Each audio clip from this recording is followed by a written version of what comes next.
Chapter 6. The Journey from Platform 9 3/4. Harry's last month with the Dursleys wasn't fun. True. Dudley was now so scared of Harry he wouldn't stay in the same room, while Aunt Petunia and Uncle Vernon didn't shut Harry in his cupboard, force him to do anything, or shout at him. In fact, they didn't speak to him at all.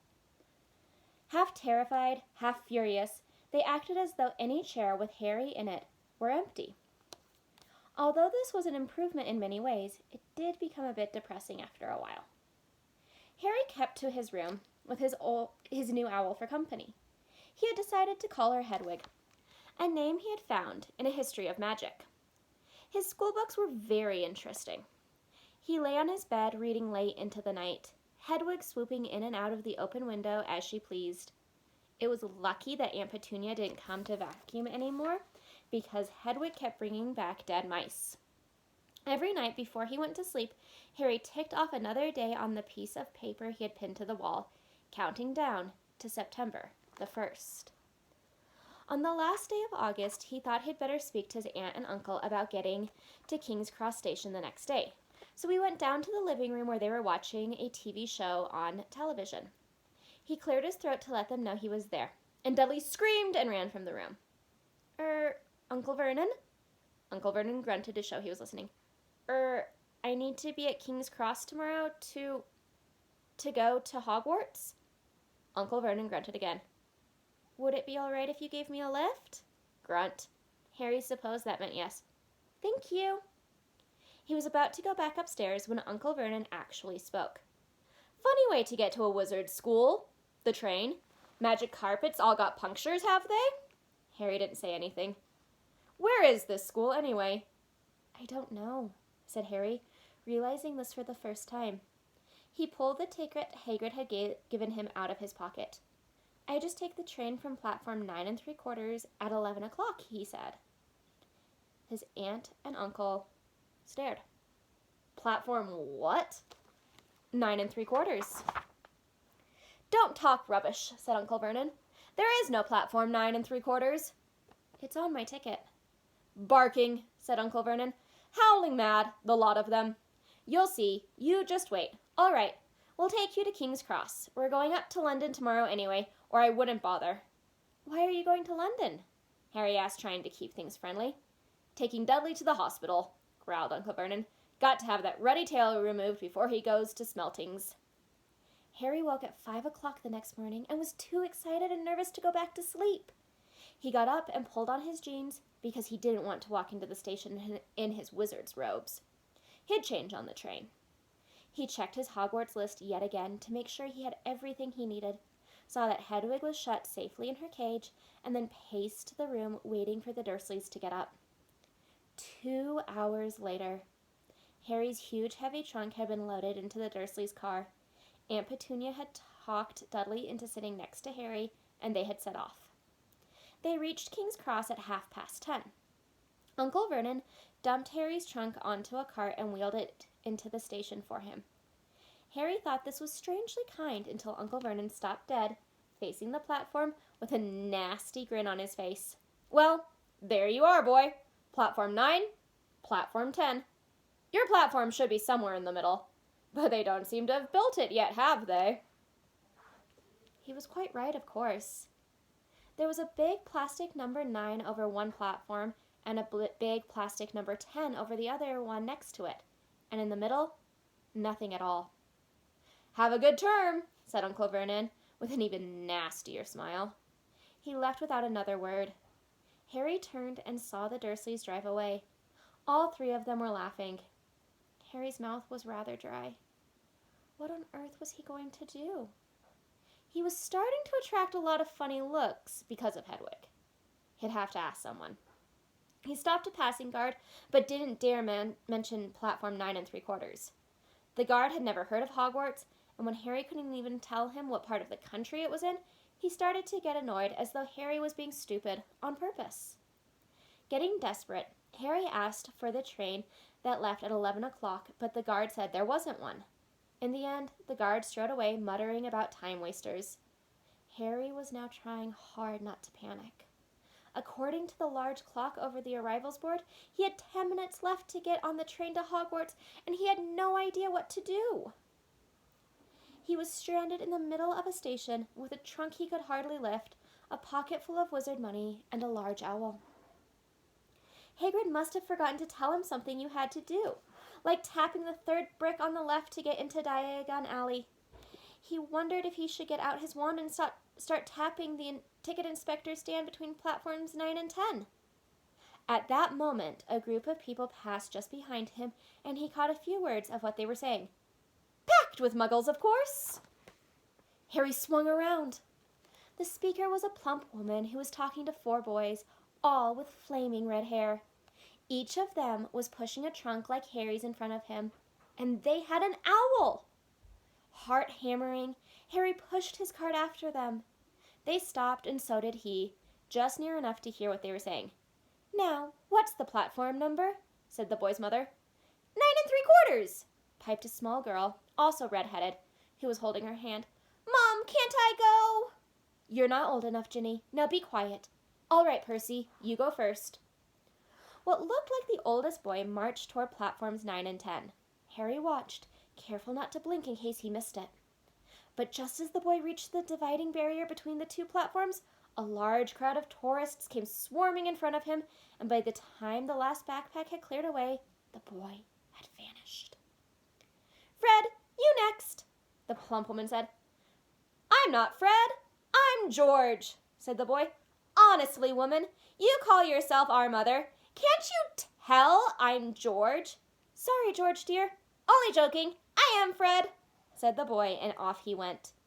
His twin called after him to hurry up, and he must have done so, because a second later he had gone. But how had he done it? Now the third brother was walking briskly toward the barrier. He was almost there, and then, quite suddenly, he wasn't anywhere. There was nothing else for it. "Excuse me," Harry said to the plump woman. "Hello, dear," she said. "First time at Hogwarts. Ron's new, too."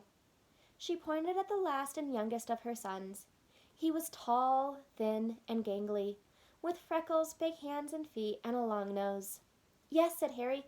The thing is, I don't know how to get onto the platform," she said kindly, and Harry nodded. "Not a worry," she said. "All you have to do is walk straight at the barrier between platforms 9 and 10. Don't stop and don't be scared you'll crash into it. That's very important. Best do it at a bit of a run if you're nervous. Go on now. Go on before Ron." Okay," said Harry. He pushed his trolley around and stared at the barrier. It looked very solid. He started to walk toward it. People jostled him on their way to the platforms 9 and 10. Harry walked more quickly. He was going to smash right into that barrier, and then he'd be in trouble. Leaning forward on his cart, he broke into a heavy run. The barrier was coming nearer and nearer. He wouldn't be able to stop. The cart was out of control. He was a foot away. He closed his eyes, ready for the crash. It didn't come. He kept on running. He opened his eyes. The Scarlet steam engine was waiting next to the platform, packed with people. A sign overhead said, "Hogwarts Express, 11 o'clock." Harry looked behind him and saw a wrought iron archway where the barrier had been, with the words, "Platform 9 3/4" on it. He had done it! Smoke from the engine drifted over the heads of the chattering crowd, while cats of every color wound here and there between their legs. Owls hooted to one another in a disgruntled sort of way over the babble and the scraping of the heavy trunks. The first few carriages were already packed with students, some hanging out of the window to talk to their families, some fighting over seats. Harry pushed his cart off down the platform in search of an empty seat. He passed a round-faced boy who was saying, "Gran, I've lost my toad again." "Oh, Neville," he heard the old woman sigh. A boy with dreadlocks was surrounded by a small crowd. "Give us a look, Lee. Go on." The boy lifted the lid of a box in his arms, and the people around him shrieked and yelled as something inside poked out a long, hairy leg. Harry pressed on through the crowd until he found an empty compartment near the end of the train. He put Hedwig inside first and then started to shove and heave his trunk toward the train door. He tried to lift it up the steps, but could hardly raise one end, and twice he dropped it painfully on his foot. "Want a hand?" It was one of the red-headed twins. He had followed through the barrier. "Yes, please," Harry panted. "Oi, Fred! Come here and help!" With the twins' help, Harry's trunk was at last tucked away in a corner of the compartment. "Thanks," Harry said, pushing his sweaty hair out of his eyes. "What's that?" said one of the twins, suddenly pointing at Harry's lightning scar. "Blimey," said the other twin. "Are you—" "He is," said the first one. "Aren't you?" he added to Harry. "What?" said Harry. "Harry Potter," chorused the twins. "Oh, him," said Harry. Yes, I am." The two boys gawked at him, and Harry felt himself turning red. Then, to his relief, a voice came floating in through the train's open doors. "Fred! George! Are you there?" "Coming, Mom." With a last look at Harry, the twins hopped off the train. Harry sat down next to the window where, half hidden, he could watch the red-haired family on the platform and hear what they were saying. Their mother had just taken out her handkerchief. "Ron, you've got something on your nose." The youngest boy tried to jerk out of the way, but she grabbed him and began rubbing the end of his nose. "Mom, gruff!" He wriggled free. "Aw, has Ickle Ronnie got something on his nosy?" said one of the twins. "Shut up," said Ron. "Where's Percy?" said their mother. "He's coming now." The oldest boy came striding into sight. He had already changed into his billowing black Hogwarts robes, and Harry noticed a shiny silver badge on his chest with the letter P on it. "Can't stay long, Mother," he said. "I'm up front. The prefects have got 2 compartments to themselves." "Oh, are you a prefect, Percy?" said one of the twins with an air of great surprise. "You should have said something. We had no idea." "Hang on. I think I remember him saying something about it," said the other twin. "Once. Or twice. A minute. All summer." "Oh, shut up," said Percy the prefect. "How come Percy gets new robes anyway?" said one of the twins. "Because he's a prefect," said their mother fondly. "All right, dear. Well, have a good term. Send me an owl when you get there." She kissed Percy on the cheek, and he laughed. Then she turned to the twins. "Now, you two, this year, you behave yourselves. If I get one more owl telling me you've blown up a toilet or—" "Blown up a toilet? We've never blown up a toilet. Great idea, though. Thanks, Mom." "It's not funny. And look after Ron." "Don't worry. Ickle Ronnikins is safe with us." "Shut up," said Ron again. He was almost as tall as the twins already, and his nose was still pink where his mother had rubbed it. "Hey, Mom, guess what? Guess who we just met on the train?" Harry leaned back quickly so they couldn't see him looking. "You know that black-haired boy who was near us in the station? Know who he is?" "Who?" "Harry Potter!" He heard the little girl's voice. "Oh, Mom, can I go on the train and see him? Mom, oh, please!" "You've already seen him, Ginny. And the poor boy isn't something you goggle at in a zoo. Is he really, Fred? How do you know?" "Asked him. Saw his scar. It's really there. Like lightning." "Poor dear. No wonder he was alone. I wondered. He was ever so polite when he asked how to get onto the platform." "Never mind. Do you think he remembers what you know who looks like?" Their mother suddenly became very stern. "I forbid you to ask him, Fred. No, don't you dare. As though he needs reminding of that on his first day of school." "All right, keep your hair on." A whistle sounded. "Hurry up," their mother said, and the 3 boys clambered onto the train. They leaned out of the window for her to kiss them goodbye, and their youngest sister began to cry. "Don't worry, Ginny. We'll send you loads of owls. We'll send you a Hogwarts toilet." "George!" "Only joking, Mom." The train began to move.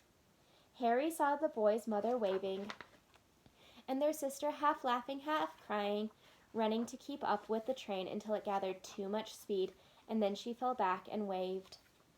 Harry watched the girl and her mother disappear as the train rounded the corner. Houses flashed past the window. Harry felt a great leap of excitement. He didn't know what he was going to, but it had to be better than what he was leaving behind. The door of the compartment slid open and the youngest red-headed boy came in. "Anyone sitting there?" he asked, pointing at the seat opposite Harry. "Everywhere else is full." Harry shook his head and the boy sat down. He glanced at Harry and then looked quickly out of the window, pretending he hadn't looked. Harry saw he still had a black mark on his nose. "Hey, Ron." The twins were back.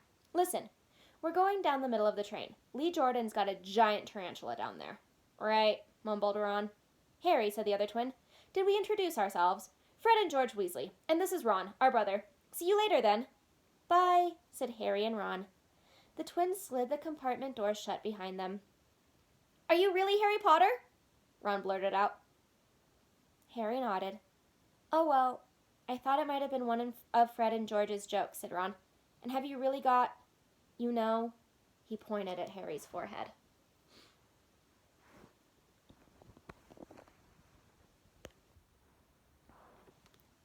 Harry pulled back his bangs to show the lightning scar. Ron stared. "So that's where you know who?" "Yes," said Harry, "but I can't remember it." "Nothing?" said Ron eagerly. "Well, I remember a lot of green light, but nothing else." "Wow," said Ron. He sat and stared at Harry for a few moments. Then, as though he had suddenly realized what he was doing, he looked quickly out of the window again. "Are all your family wizards?" asked Harry, who found Ron just as interesting as Ron found him. Yes, I think so," said Ron. "I think Mom's got a second cousin who's an accountant, but we never talk about him." "So you must know loads of magic already." The Weasleys were clearly one of those old wizarding families the pale boy in Diagon Alley had talked about. "I heard you went to live with Muggles," said Ron. "What are they like?" "Horrible." "Well, not all of them. My aunt and uncle and cousin are, though. Wish I had 3 wizard brothers." "5, said Ron.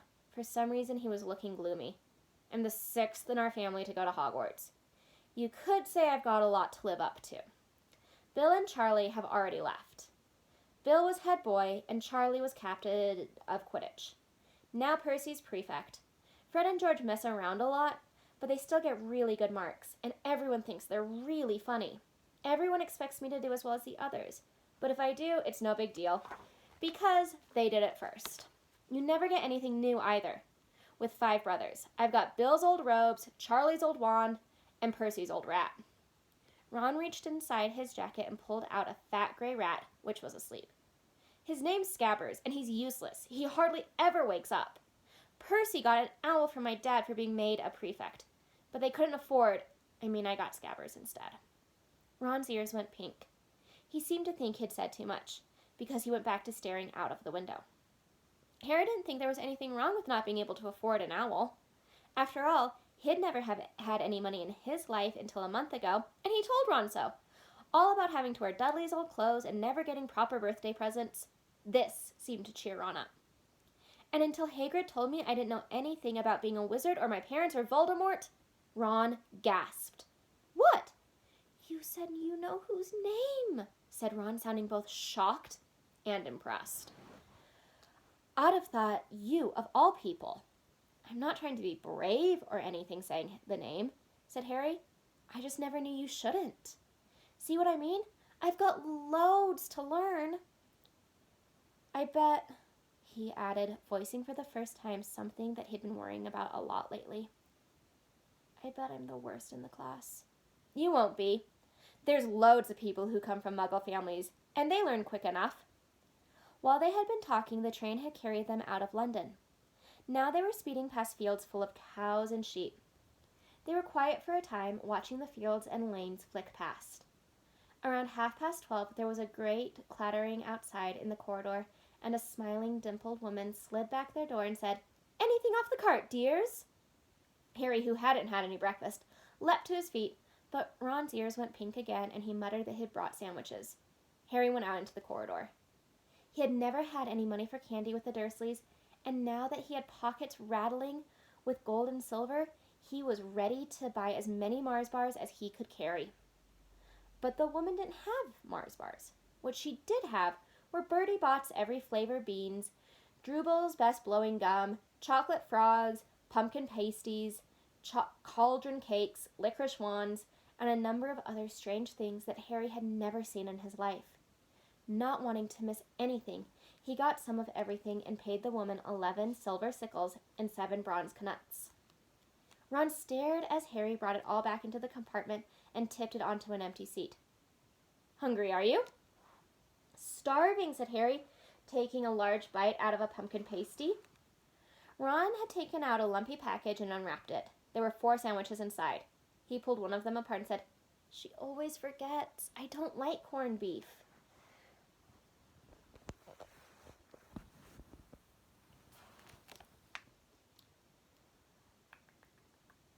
"Swap you for one of these," said Harry, holding up a pasty. "Go on." "You don't want this. It's all dry," said Ron. "She hasn't got much time," he added quickly. "You know, with 5 of us."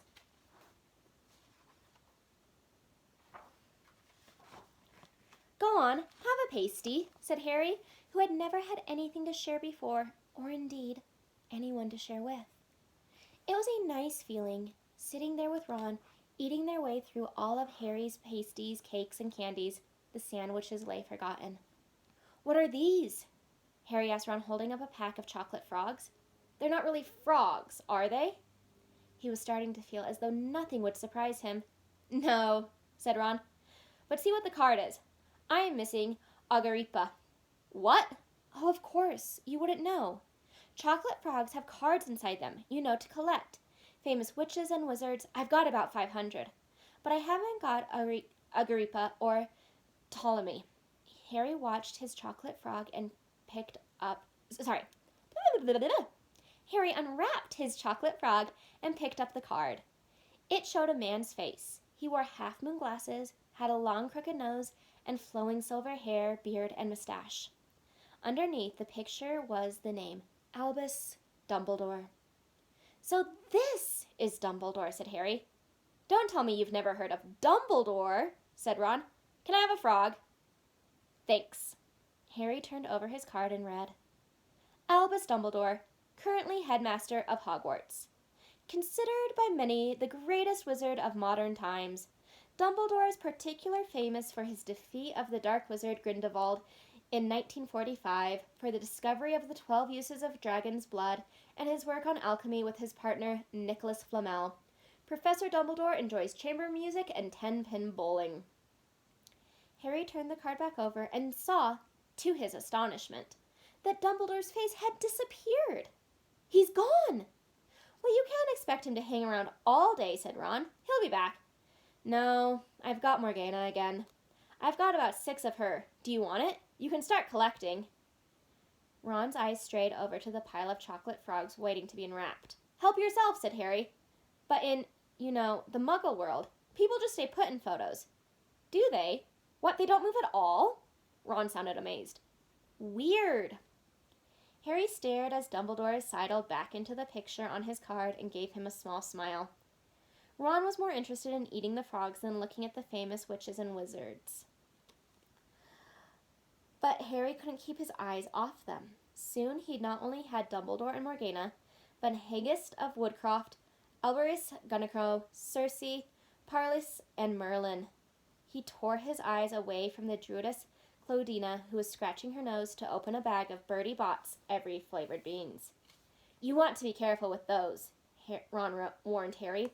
"When they say every flavor, they mean every flavor. You get all the ordinary ones like chocolate and peppermint and marmalade, but you can also get spinach and liver and tripe. George reckons he got a bogey-flavored one once." Ron picked up a green bean, looked at it carefully, and bit into a corner. "Blah! See? Sprouts." They had a good time eating the every flavor beans. Harry got toast, coconut, baked bean, strawberry, curry, grass, coffee, sardine, and was even brave enough to nibble on the end of a funny gray one Ron wouldn't touch, which turned out to be pepper. The countryside now flying past the window was becoming wilder. The neat fields had gone. Now there were woods, twisting rivers, and dark green hills. There was a knock on the door of their compartment, and the round-faced boy Harry had passed on the platform 9 3/4 came in. He looked tearful. "Sorry," he said, "but have you seen a toad at all?" When they shook their heads, he wailed, "I've lost him! He keeps getting away from me." "He'll turn up," said Harry. "Yes," said the boy miserably. "Well, if you see him." He left. "Don't know why he's so bothered," said Ron. "If I'd brought a toad, I'd lose it as quick as I could. Mind you, I brought Scabbers, so I can't talk." The rat was still snoozing on Ron's lap. "He might have died and you wouldn't know the difference," said Ron in disgust. "I tried to turn him yellow yesterday to make him more interesting, but the spell didn't work. I'll show you. Look." He rummaged around in his trunk and pulled out a very battered-looking wand. It was chipped in places and had something white glinting at the end. Unicorn hairs nearly poking out. Anyway, he had just raised his wand when the compartment door slid open again. The toadless boy was back, but this time he had a girl with him. She was already wearing her new Hogwarts robes. "Has anyone seen a toad? Neville's lost one," she said. She had a bossy sort of voice, lots of bushy brown hair, and rather large front teeth. "We've already told him we haven't seen it," said Ron. But the girl wasn't listening. She was looking at the wand in his hand. "Oh, are you doing magic? Let's see, then." She sat down. Ron looked taken aback. All right." He cleared his throat. "Sunshine daisies, butter mellow, turn this stupid fat rat yellow." He waved his wand, but nothing happened. Scabbers stayed gray and fast asleep. "Are you sure that's a real spell?" said the girl. "Well, it's not very good, is it? I've tried a few simple spells just for practice, and it's all worked for me. Nobody in my family's magic at all. It was ever such a surprise when I got my letter, but I was ever so pleased, of course. I mean, it's the very best school of witchcraft there is, I've heard. I've learned all our course books by heart, of course. I just hope it will be enough. I'm Hermione Granger, by the way. Who are you?" She said this all very fast. Harry looked at Ron and was relieved to see by his stunned face that he hadn't learned all the course books by heart either. "I'm Ron Weasley," Ron muttered. "Harry Potter," said Harry. "Are you really?" said Hermione. "Well, I know all about you, of course. I got a few extra books for background reading, and you're in a modern magical history, and the rise and fall of the dark arts, and great wizarding events of the 20th century. "Am I?" said Harry, feeling dazed. "Goodness, didn't you know? I'd have found out everything I could if it was me," said Hermione. "Do either of you know what house you'll be in? I've been asking around, and I hope I'm in Gryffindor. It sounds by far the best. I hear Dumbledore himself was in it, but I suppose Ravenclaw wouldn't be too bad. Anyway, we'd better go and look for Neville's toad. You two had better change, you know. I expect we'll be there soon." And she left, taking the toadless boy with her. "Whatever house I'm in, I hope she's not in it," said Ron. He threw his wand back into his trunk. "Stupid spell. George gave it to me. Bet he knew it was a dud." "What house are your brothers in?" said Harry. "Gryffindor," said Ron. Gloom seemed to be settling on him again. Mom and Dad were in it too. "I don't know what they'll say if I'm not. I don't suppose Ravenclaw would be too bad, but imagine if they put me in Slytherin. That's the house you know who was in?" "Yeah," said Ron. He flopped back into his seat, looking depressed. "You know, I think the ends of Scabbers' whiskers are a bit lighter," said Harry, trying to take Ron's mind off houses. "So what do your oldest brothers do now that they've left anyway?" He was wondering what a wizard did once he'd finished school.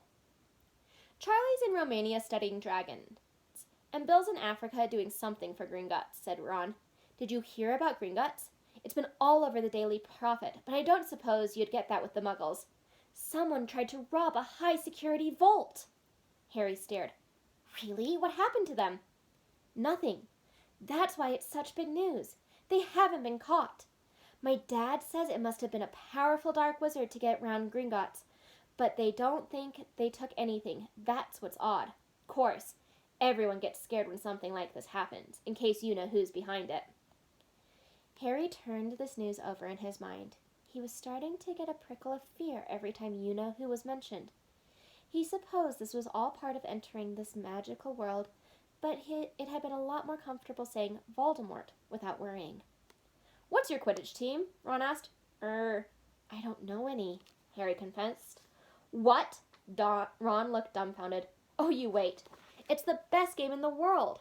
And he was off, explaining all about the 4 balls and the positions of the 7 players, describing famous games he'd been to with his brothers, and the broomstick he'd like to get if he had the money.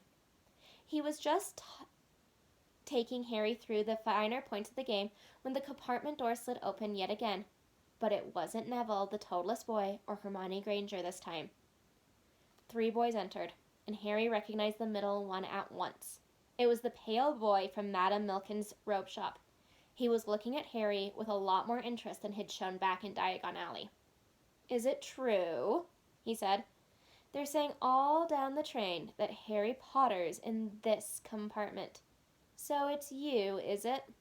Yes, said Harry. He was looking at the other boys. Both of them were thick-set and looked extremely mean. Standing on either side of the pale boy, they looked like bodyguards. Oh, this is Crabbe, and this is Goyle, said the pale boy, carelessly noticing where Harry was looking. And my name's Malfoy. Draco Malfoy. Ron gave a slight cough, which might have been hiding a snigger. Draco Malfoy looked at him.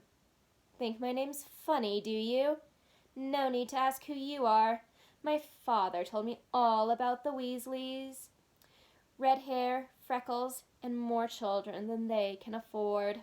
He turned back to Harry. You'll soon find out some wizarding families are much better than others, Potter. You don't want to go making friends with the wrong sort. I can help you there. He held out his hand to shake Harry's, but Harry didn't take it. I think I can tell the wrong sort for myself, thanks, he said coolly.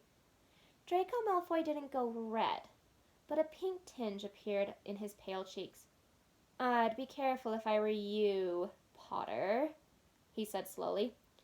Unless you're a bit politer, you'll go the same way as your parents. They didn't know what was good for them either. You hang around with riffraff like the Weasleys and that Hagrid, and it'll rub off on you.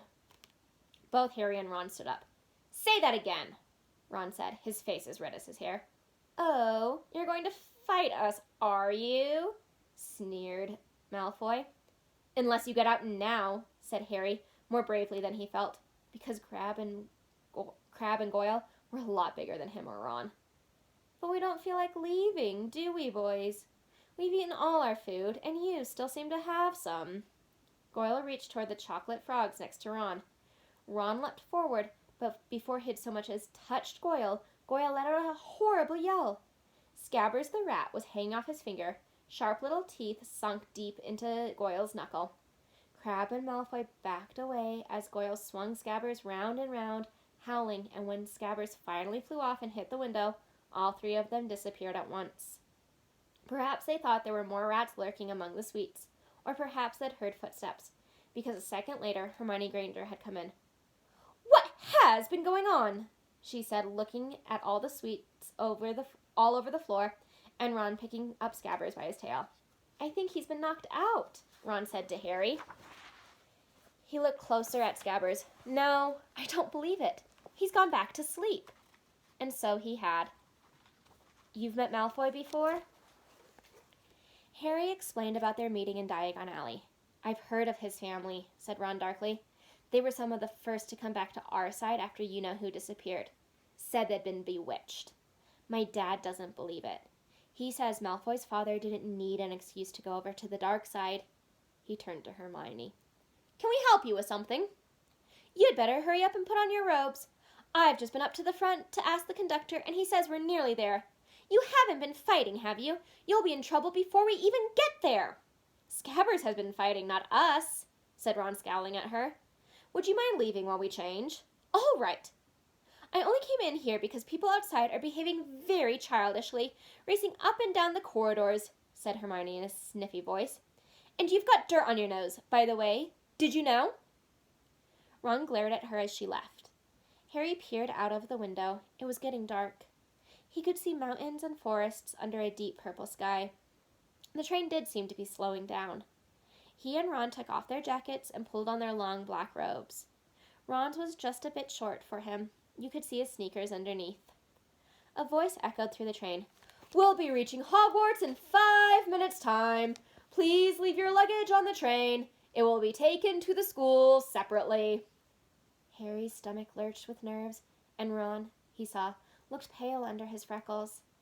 They crammed their pockets with the last of the sweets and joined the crowd thronging the corridor. The train slowed right down and finally stopped. People pushed their way toward the door and out onto a tiny dark platform. Harry shivered in the cold night air. Then a lamp came bobbing over the heads of the students, and Harry heard a familiar voice. "First years! First years over here! All right there, Harry?" Hagrid's big, hairy face beamed over the sea of heads. "Come on, follow me. Any more first years? Mind your step now. First years, follow me." Slipping and stumbling, they followed Hagrid down what seemed to be a steep, narrow path. It was so dark on either side of them that Harry thought there must be thick trees there. Nobody spoke much. Neville, the boy who kept losing his toad, sniffed once or twice. "You'll get your first sight of Hogwarts in a sec," Hagrid called over his shoulder. "Just round the bend here." There was a loud "ooh." The narrow path had opened suddenly onto the edge of a great black lake. Perched atop a high mountain on the other side, its windows sparkling in the starry sky, was a vast castle with many turrets and towers. "No more'n 4 to a boat," Hagrid called, pointing to a fleet of little boats sitting in the water by the shore. Harry and Ron were followed into their boat by Neville and Hermione. "Everyone in!" shouted Hagrid, who had a boat to himself. "Right then, forward!" And the fleet of little boats moved off all at once, gliding across the lake, which was as smooth as glass. Everyone was silent, staring up at the great castle overhead. It towered over them as they sailed nearer and nearer to the cliff on which it stood. "Heads down!" yelled Hagrid as the first boats reached the cliff. They all bent their heads, and the little boats carried them through a curtain of ivy that hid a wide opening in the cliff face. They were carried along a dark tunnel which seemed to be taking them right underneath the castle, until they reached a kind of underground harbor where they clambered out onto rocks and pebbles. "Oi! You there! Is this your toad?" said Hagrid, who was checking boats as people climbed out of them.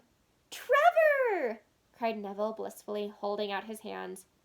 They clambered up a passageway in the rock after Hagrid's lamp, coming out at last onto smooth, damp grass right in the shadow of the castle. They walked up a flight of stone steps and crowded around the huge oak front doors. "Everyone here? You there! Still got your toad?" Hagrid raised a gigantic fist and knocked 3 times on the castle door.